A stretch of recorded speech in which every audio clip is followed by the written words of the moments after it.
All right, so we're here, March 8th. We're going to do 64-bit assembler, which is lecture 7. It's not in the book, just some slides. And I've got a couple of projects here. One of them I'll do during the lecture and the other one afterwards. So those slides are ready to go here.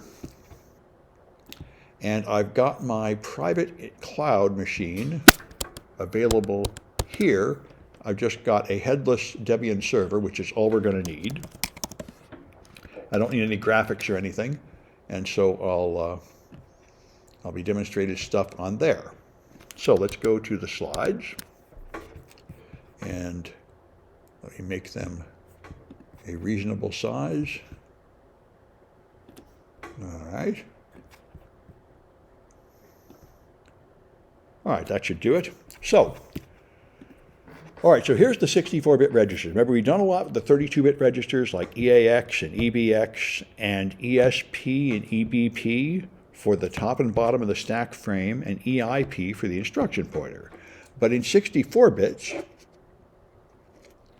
we changed the name of them to all start with R, I guess, for register. And so you've got A, B, C, D, RX, then you've got RSI and RDI, and here's the relative stack pointer, and here's the relative the register for the base pointer, and the instruction pointer. RIP should be on here somewhere.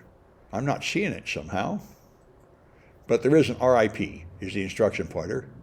I guess because it's not a general purpose register. Okay, so there are all the registers, a lot of registers, a lot of extra ones, and this actually makes a difference. In 32-bit code, you often have to put a list of parameters on the stack because you can't put all the parameters in registers, but in 64-bit code, you can often put everything you need in registers because there's a lot more extra registers available for use. By the way, you don't have to use it in 64-bit mode. There's the 64-bit registers, but if you want to, you can refer to the lower 32 bits, the lower 16 bits, or the lower 8 bits, so you can execute 8-bit instructions, 16-bit instructions, or 32-bit instructions, which is, of course, very important for shellcode, as we talked about before, because in shellcode you want to get rid of embedded zeros. And you often do that by just doing an 8-bit instruction, even on a 32 or 64-bit processor. However, I was surprised to hear, 2 to the 64 is a really, really large number. It is 16 billion billion. And of course, most computers only have like 4 or 8 or 12 gigabytes of memory, so they really only need a few more bits more than 32 to allocate the memory, so Windows doesn't bother to use the full 64-bit addressing. It uses 48 bits for these versions, 2016 and Windows 10 Pro, and I don't know if the later versions of Windows use more, but they don't use 64. So it can't really go all the way up to 16 billion billion bytes, but it can make it up to 256 terabytes, thousands more than what you do with 32 bits. And so Windows has other limitations anyway. You can only use 128 gigs for Windows XP and 2 terabytes of RAM for Windows 10, and so on, 24 terabytes of RAM for Server 2016. So Microsoft has other limitations in how much they support. And one thing that is very strange is it's not even all contiguous. They have if you have 48-bit addressing like Windows has, then it has a high half that starts with 4 Fs and an 8, and a low half that always starts with 4 zeros and a 7. So you have low memory, a block of low memory, and then a block of high memory, and in here you have the illegal addresses. These can never be used. Any attempt to read or write to these addresses will cause an exception because there is no physical RAM there, or you cannot use those part of the address space. So that's a little screwy, but that's how it works. And if you were to have 56 bits, then you'd have the same sort of structure with a narrower range in the middle. If you really had 64 bits, then you'd have all the 2 to the 64 addresses, a low half and a high half. But there's nobody implementing that yet because nobody can afford to buy that much RAM anyway. So this is just sort of a theoretical abstraction. Now, you don't use int80 the way you use to make a kernel call, the way you do in 32-bit code. Instead, you use Syscall. And as I mentioned before, you use a series of registers to pass in the arguments. You can pass in 6 parameters, and they go in these various registers. You've now passed the number of the system call in RAX, just like you do in 32-bit code. You put it in EAX. That's the number that tells it which syscall you're making. So that would be something like read or write or other things. And the other parameters will be specific to the function you're calling. And really, just like in Linux, everything you do is just a bunch of syscalls which call these libraries. Basically, it's the same thing in Windows. You're just using the syscalls to interact with the hardware and calling them. So, all right, so there's a searchable Linux syscall table here. And this is Linux, by the way, not Windows. This is Linux syscalls. They call it set of int80. And you can go online and find a table. And so here's 0. Syscall 0 is read, and syscall 1 is write. And if you expand the write to see what it does, you can go to, this is the file descriptor of where you're writing to. That goes in RDI. Here's a pointer to the buffer of characters you're going to write. That goes in RSI. And here's the size, which is the number of characters you're writing. That goes in RDX. So you put the parameters in the registers, and then you put the string you want to print at some location where this points to it, and then you call a syscall 1, and you can write. And I think it's the same setup for reading. All right. So there's more details about the registers available online. Here's the general purpose registers. There are other registers around. There are 128-bit, I think these are floating point registers, or these floating point registers. There's something called XMM registers. I don't even know what they are, and so on. There's a bunch of other registers available. Graphics. But what's that? Graphics. Graphics. Those are graphics? Okay, XMM, good. Thank you. Anyway, so there's a lot of other registers used for different purposes, but we're only going to use the normal ones for what we're doing here. And so here's opcodes, common opcodes, which are just the same one you've already seen in assembly. You got move to move data from one location to another, and or, XOR, not, add with carry, subtract, multiply, divide, increment, compare, all the same stuff, except now they're 64 bits instead of 32 bits. So here's syscall 1, write. Like I said, that's how write works. So here's what you do. Set RIX to 1 to say you want to write. Set RDI to 1, the file descriptor for standard out. 1 is the console. Push the string onto the stack. Then set RSI to RSP. That will point to the top of the stack where you just pushed something. So that will point to the string. Then set RDX to the length of the string. Then execute syscall, and it will print that string out to the console. And that's what we're going to do. We're going to write a hello world program. So let me go to my live demo. All I mentioned here, you do have to install YASM, which is an assembler. You just do sudo apt install YASM. Then you compile code with YASM with the format ELF64 assembler. That will compile it. Then you have to link it separately with LD from the object file to make this object file here, putting the output in ABC1. And then you have an executable program. And I've already done that on my cloud machine here, so let's go into 127 and CD to E220, ED220. Come on, ED220. All right. And so this one is ABC1. All right. So this is what the assembly code looks like. All I have is a text section. The only thing I'm going to give it is instructions. I don't have a data section or anything. And let me make my window a little bigger there. So now I have a global location called start, and here it is. That's where the program is going to start. And now I take this value and put it in RAX. This value is A, B, C, D, E, F, G, H. It's 8 bytes long, 64 bits. Now I push it onto the stack, and then I push the length of the string in RDX. That's the length of the string. Here's the address of the string, because I just pushed it on the stack. RSP is the stack pointer that points to the top of the stack where I pushed it, so I put that in RSI. Then I get ready for syscall 1 by putting a 1 in RAX, and then I put 1 in RDI for standard out. Then I perform the syscall. So this program should write ABCDEFGH on the screen. So if you run it, ABC1,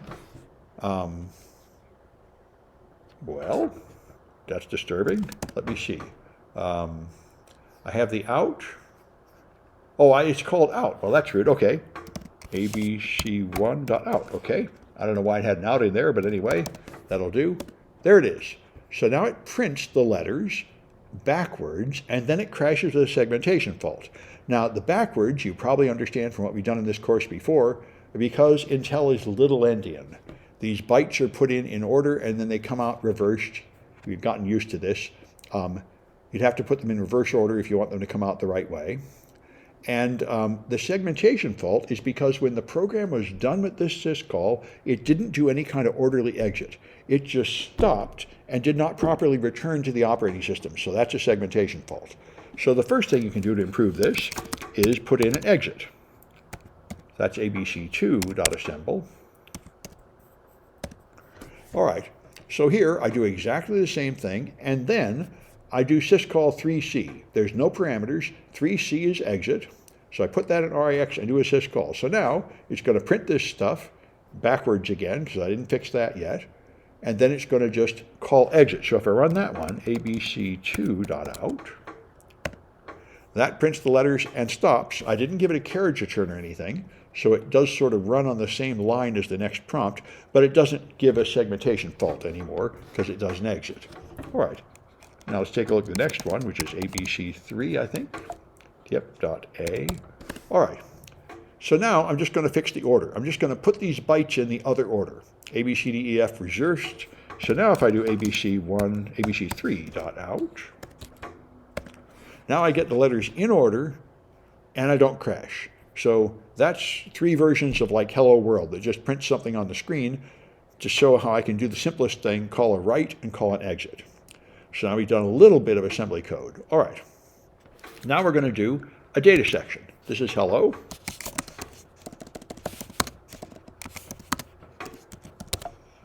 .a. All right. Now I'm going to have a data section in addition to a text section. In the data section, I'm going to define some bytes. That's going to be hello world, and then 10. 10 is a line feed. So it won't be on the same line as the prompt. And so now the length of the string is now 13 bytes because hello is 5, world is 5. I have a space and an exclamation point, so that's 12. And the line feed at the end makes 13. So I have 13 bytes of data to print. So that's D in hexadecimal, and I put it here.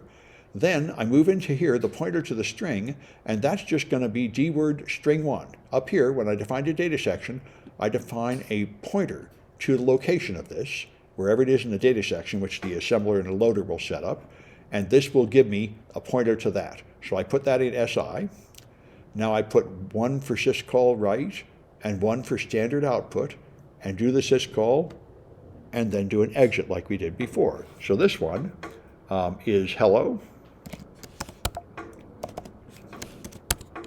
Okay, and see now it prints hello world correctly and puts a carriage return at the end. So after 4 tries, I'm now able to print like a reasonable string, and I could just modify this string to be anything I want. I will have to change this length, but other than that, I can now print anything I want. All right, so now there's that one. Now let's take a look at the object dump of this thing. Well, I can do, if you do object, I'll do it live. You do object dump. Object dump we've used before. Very helpful to look inside programs like this. Hello.out. All right, and this shows the segments. So now you see I have a text section and a data section. I'm not really sure what this property thing is. And now you can see the security measures. So the text section is read-only. Remember, we talked about this before. The code section should not be writable. It should be write or execute is the rule for security, and all modern operating systems prefer this. So if you're going to have a text section with code, it has to be executable, so it should not be writable, because you're not allowed to write self-modifying code. It's a poor practice, and no one should be doing it anymore. And here is the data section, and that is not read-only. You could, in principle, change that data. But it's not executable, which I'm not seeing clearly written here. But anyway, it lets you see the sections. All right. And so, if you can do obj dump minus X, and that will give you more information. Let's take a look at that. All right. Now you get the same information here. Up here, you have some program header information, and here's some flags. Here's the permissions. So the this memory section, this is basically the same kind of information you'd see in Ollie debug in Windows. So here, I have a section with read only, not write or execute. Here's read and execute, but not write. Here's read and write, but not execute. And here's read only. So these are the various sections. And these, I think, I don't quite know how they match up. It's too bad they don't give me the name of the section up here with it. but I think I can connect them by the address or something. Yeah, here's 40,000, and here's 40,000, 100, 200, and 120. So this is the one, 40,100, that's going to be the text section. It's always here at 40,100 in hex. So that section is this section, and there's the flags, read and execute, but not write. So it shows up here as read only. Here it gives you more information, read and execute. And here is the one read, write, but not execute, and that's at 40,200, and that's the data section. Yes, and I see a comment in the chat, malware can use self-modifying code. Yes, sometimes it does, and in order to do that, it typically has to use a syscall or an API call to modify the permissions on a memory section to be different than a default, because normally programs will not allow you to have self-modifying code. You'd have to specify a new version, and you do that with something like the virtual protect call in Windows. Although there are some exceptions, like the Raspberry Pi 3 by default lets you have read, write, and execute permissions on the memory segments just because it's a sloppy operating system or very badly out of date or something. I was surprised to find that. Anyway, there's a way to see more information about the security of your objects, and we'll talk in the demo later about another way to see the security of your objects. And so here you can debug it, and you can see it inside the debugger. Let me do that. That's just another way to see the same thing. So if I gdb -q for quiet, hello.out, and now I do info proc. I might not be able to do it now. Mappings. Okay, I can't do it now. So the way I've done it before is I put a breakpoint in. Yep. Now, this is a command start I that will do it. That's another way to do it. There's two ways to do it. One is to put a breakpoint at the start and run it. Then I think start I is the other way to do it, where it loads the program and it doesn't execute any of the code. It just gets it ready. This is what OllyDebug does by default. It loads the program and then breaks before the first instruction so you can examine it. For some reason, GDB does not do that by default, but if you do start I, it does go. It goes to the first command in the text section, which is 40,100, and it stops there. So this is a handy trick to know. Start I will load the program, so now you can look at it in memory, and now you can see all the memory segments. And so here's the stack, and here's other ones. These are in the 7FF high part of memory.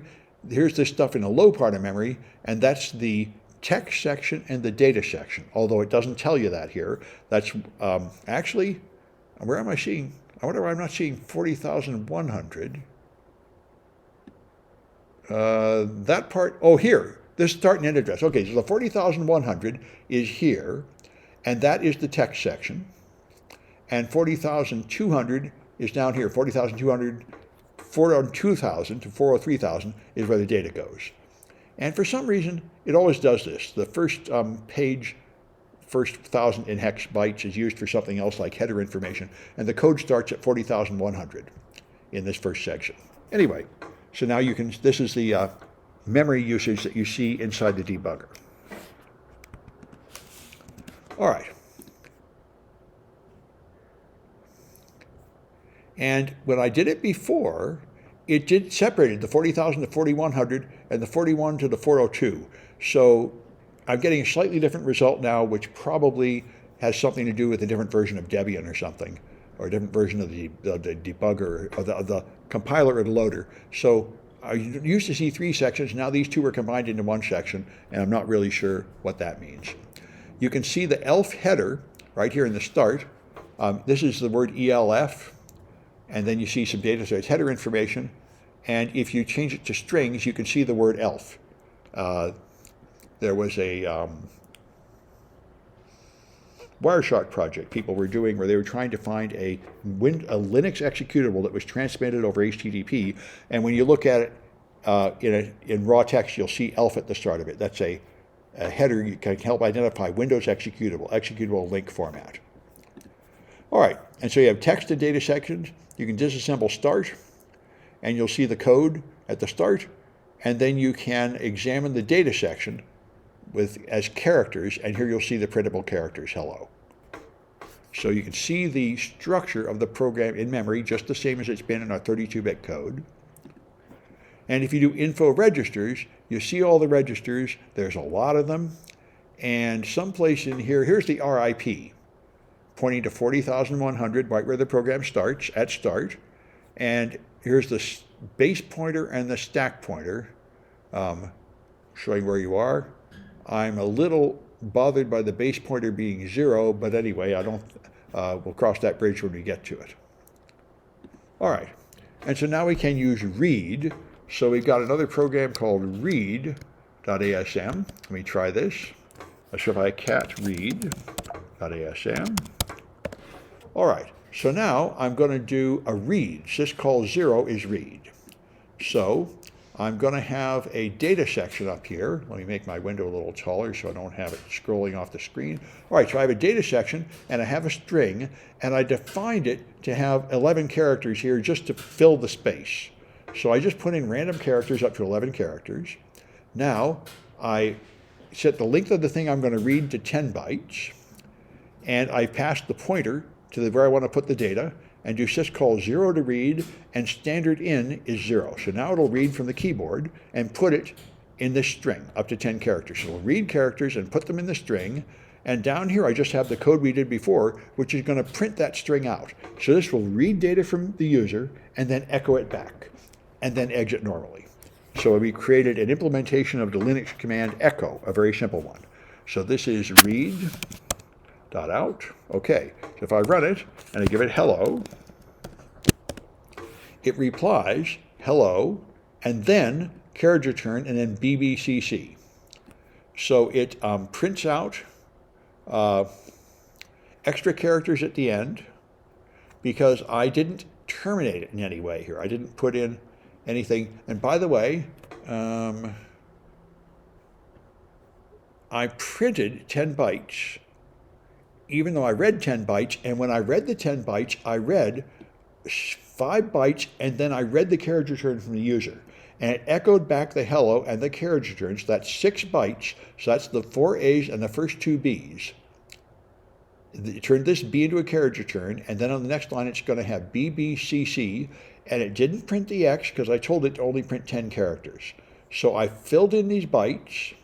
It did not interpret the line feed as a terminator, so it kept printing the junk after that. So that's what I did, a very simple echo program. All right. Now we can make a really lame version of the Caesar cipher. If I cat this one, all right, now I have a data section with I put in room for 8 characters, AAA, BBBB, called string 1. Now, the first thing I do is read some data from the user, and I'm going to put it in string 1. So the user puts in the plain text, then it's going to shift all those characters forward 1. Why does it do it twice, the same ASM code in the last example? Let me get out of this one. Let's look at the previous one. I'm seeing a question about it, not understanding. Okay, here. Why does it do it twice? What it does is it reads here, and then it writes here, if that's what you're asking. So it reads data from the user and then writes that data out. Okay, debugger? Yeah, that's what's going on. So really, this is giving you like 3 C commands. One C command, like get S from the user, would be this. Printf would be this, and exit would be that. Each of these blocks of assembly instructions is the equivalent of like 1 C command. All right, good. And so now I'm going to read something from the user. Then I'm going to add this to it, 1111. So I'll move everything forward 1 letter in the alphabet, and then print it out, and then exit. So this should do the Caesar cipher for up to 8 letters, although it's a pretty sleazy Caesar cipher that doesn't wrap around at Z. It will just turn into a punctuation mark or something. So let's try running this one, the Caesar cipher. So if I give it hello, it should encrypt that by moving the letters forward.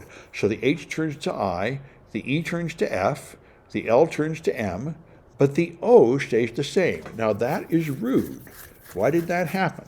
Well, there are various ways to find out. One thing to do is objdump -D. This will show me the assembly code for this thing, Caesar.out.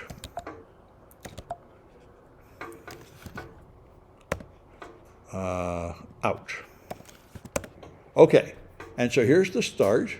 Here it is. This is making the This is defining the data section, I think. Well, here's the syscall. So this, right, this is the text section. The data section will be somewhere else.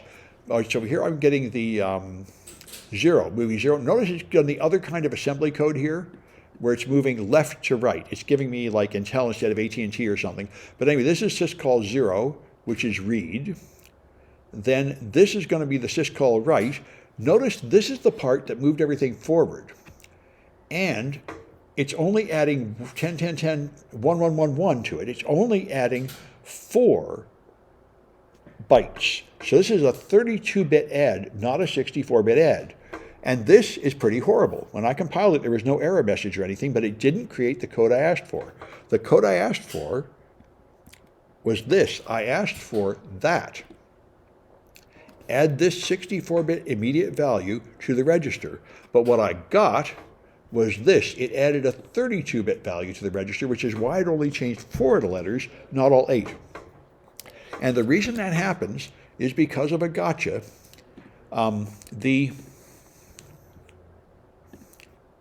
If you go read the Intel Software Developers Manual, you can find the add command and all the versions of the add command that can be done, and you can add a 64-bit register to a 64-bit register or memory, and you can add a 64-bit register or memory to a register, but you cannot add a 64 immediate value. The only thing you can do with immediate values is up here. You can do immediate values of 8, 16, or 32. So the command to add an immediate value of 64 bits to a register does not exist. And in my opinion, the assembler should have stopped with an error message and told me I have asked for an instruction that doesn't exist. But instead, it just silently replaced it with an instruction that is close but not identical, which I think is very rude. That's why people prefer Rust. Rust will typically not just go ahead and do the wrong thing. It will stop and warn you if you ask it to do something when it can't do exactly what you told it to do. But this assembler is rude enough to do it anyway. So you can fix this. You're going to have to use 2 commands instead of 1. And that's going to be, I think, Caesar 2. Yeah. 2. So now, ASM. All right. So now, when I want to add this value to it, first I have to move it into a register and then add the register here, because remember, there is a 64-bit instruction to add a 64-bit register to another register. So these 2 commands together are what moves every byte forward 1. So if I run that one, Caesar2.out, and I give it hello, now it changes every letter, including moving the O to a P. And, as before, it reads the carriage return, and then has a couple extra letters at the end, so there's a few sloppinesses. But anyway, I fixed the immediate problem of it only encrypting 4 characters instead of 8. And that's one of those gotchas that could get you. All right. So that is ED220. You just have to do that and find some flags in the process. And let's try a Kahoot about 64-bit assembler. So let me get my Kahoots up.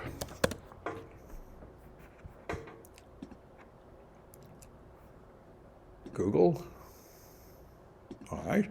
And by the way, I have moved the physical class to a different room so you can, it's much warmer here. So if you've been avoiding coming in because it's freezing, I moved to the cloud building where it is much nicer. So, all right, this is L7. Start.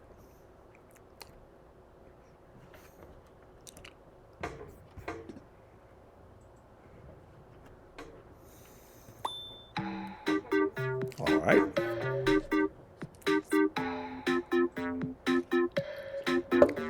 In fact, it tends to get too hot in here, so I have to open the windows, which is good for COVID safety. The CO2 level is very low in here, so it's actually, normally I would say it's wasteful of energy, but at the moment it's actually the way it should be. They heat it a lot, and you open the window, and you also get fresh air. That is the correct way to have a safe classroom these days.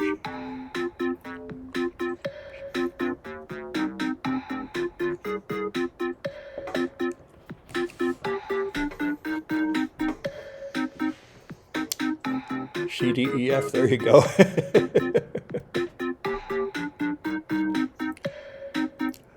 Somebody had an article on Pulse Security Weekly about stupid password rules, and there was some place that said they encourage you to use sequences like this in your password. Sequence, which is pretty crazy. Obviously, this is not as good as random letters. Anyway. All right, looks like we got everybody that's coming.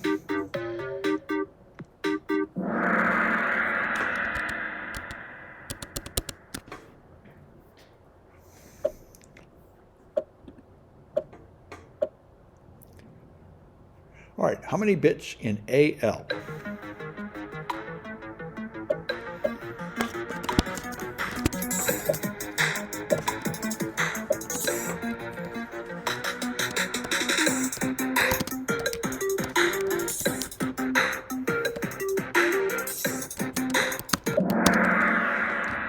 All right, 8 bits. AL is the lowest 8 bits of the 64-bit register.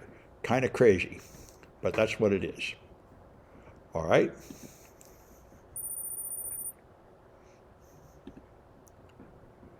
How many bits in RAX?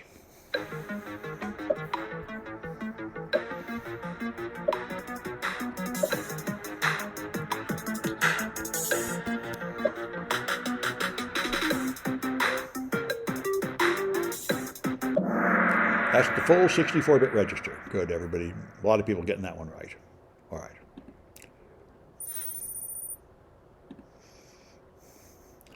How many bits does Windows Server 2016 use for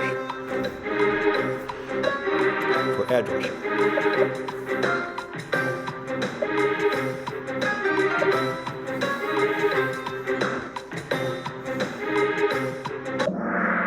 It is 48. Now, 32-bit code, 32-bit operating systems use all 32 bits, and they can only go up to 4 gigabytes of RAM by direct addressing there, although they can use paging to go beyond that.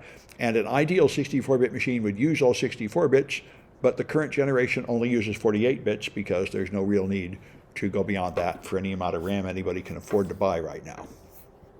All right.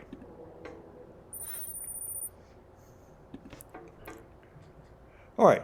See, if the Intel instruction set doesn't have a 64-bit add, how can you do that?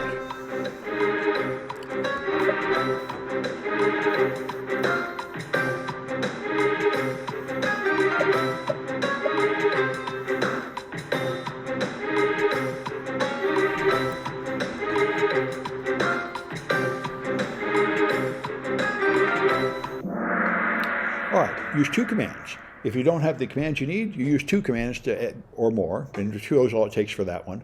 And that's generally what you have to do when, I can't find the button I need to click. Oh, there it is, over there. My window's a little too wide. Okay, good. All right.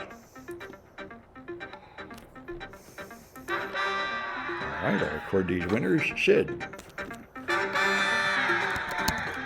And R, I don't know who that is, but maybe they don't care. At their points, they'll have to give me a better name. SO, I think I might actually know who SO is. Let